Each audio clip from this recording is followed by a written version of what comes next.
By his side was his abobaku, a man named Olumide, destined to die with him upon his years ago. Before Adewale became king, he had done something unforgivable. People would think if they knew how you truly became king. Adewale's heart would pound.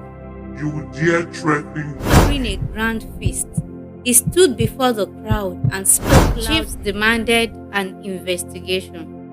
Under pressure, secrets unraveled and the truth was exposed. Adewale had murdered his brother. The people turned against him, declaring him unworthy of the throne. But what shocked them all was what happened. They believed that a man who had survived under a king's shadow, yet outwitted him, was truly fit to rule. By Olumide, the abobaku had become king, and the king had become a prisoner. The people had embraced their want to rule. I am the true king. That traitor sits on my throne, but not for long. The cell door creaked open. Clad in rags, Adewale stepped out, his eyes gleaming with revenge. Disguised as a servant, he slipped through hidden passageways, guided by his loyal men. By the time the palace realized he was missing, it was too late. Adewale had fled into the I, King Olumide, Omololuwa, will never allow him to take this kingdom from me. No, never. Adewale speaking to his warriors in the wilderness, saying, I, Adewale, Omadewonwola, I was born to rule. I am the true king. That traitor called Abobaku sits on my throne, but not for long. I will kill him and take what belongs to me. All the warriors says brother Okambi was also unhappy with what the king had done to the former ruler Adewale, although he lived with King Olumide in the palace. Okambi secretly disapproved of his actions. One early, a messenger arrived at the palace, trembling. "My king, Adewale has raised an army.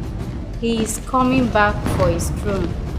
Olumide's grip tightened around his staff. He had taken the throne by outwitting the king, but could he keep it by force? The battle for Oyo had only just begun.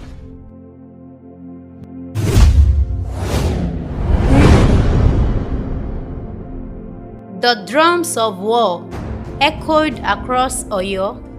The kingdom, once peaceful, now stood on the brink of chaos. Adewale, the fallen king, had returned with an army of rebels, determined to reclaim his throne. Olumide, the former abobaku turned king, stood at the palace gates, his warriors ready for battle. The people of Oyo were divided. Some believed Adewale had been rightfully dethroned, while others whispered that Olumide's rule was an abomination. After all, he had been destined to die with the king, not replaced him. On the night of the attack, the city trembled as Adewale's forces stormed the palace. Swords clashed, arrows flew, and the cries of warriors filled the air. Adewale fought with the rage of a man betrayed, his blade cutting down all who stood in his way. Olumide, though once a servant, had trained fiercely since he took the throne.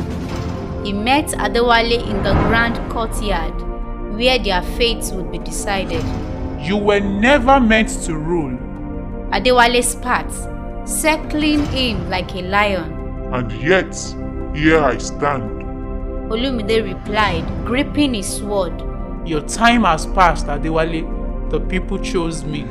With a roar, Adewale charged. Their swords clashed in a flurry of sparks, each strike fueled by hatred and destiny. The battle raged on, neither willing to fall, but then, in a swift movement, Olumide fainted left and drove his blade deep into Adewale's chest. The fallen king gasped, stumbling backward He looked down at the wound, then up at Olumide, disbelief in his eyes. This was never supposed to happen. He whispered, sinking to his knees. Olumide stepped closer, his face unreadable. You were willing to kill for the throne, Adewale, but you were never willing to fight for it. Adewale collapsed, lifeless. The war was over, not by a warrior's sword, but by the hand of the one who should have died beside him. But peace did not follow. The people of Oyo learned what had happened. Outrage swept through the kingdom. The abobaku had not only defied sacred tradition, but murdered a king. Soldiers and villagers marched to the palace gate, demanding justice. The chiefs of Oyo convened. There was no debate, no mercy. Abobaku was seized, bound in chains, and sentenced to die. His body was buried beside King Adewale as the tradition had always intended. With both the fallen king and the cursed Abobaku laid to rest, the kingdom stood at a crossroads. The chiefs, humbled by the bloodshed and betrayal, made a solemn vow. Never again will the kingdom fall into such disarray. They turned to a quiet, wise, noble Adegoke, known for his fairness and love for the people. On the 7th day, after the battle, Adegoke was crowned king. Under his rule, Oyo saw the return of peace and harmony. The customs were reformed, the role of the abobaku abolished, and the people began to heal. The blood of betrayal had watered the soil, and from it a new era was born. The throne was no longer a curse, but a calling. Thank you for watching. Kindly subscribe for the next story.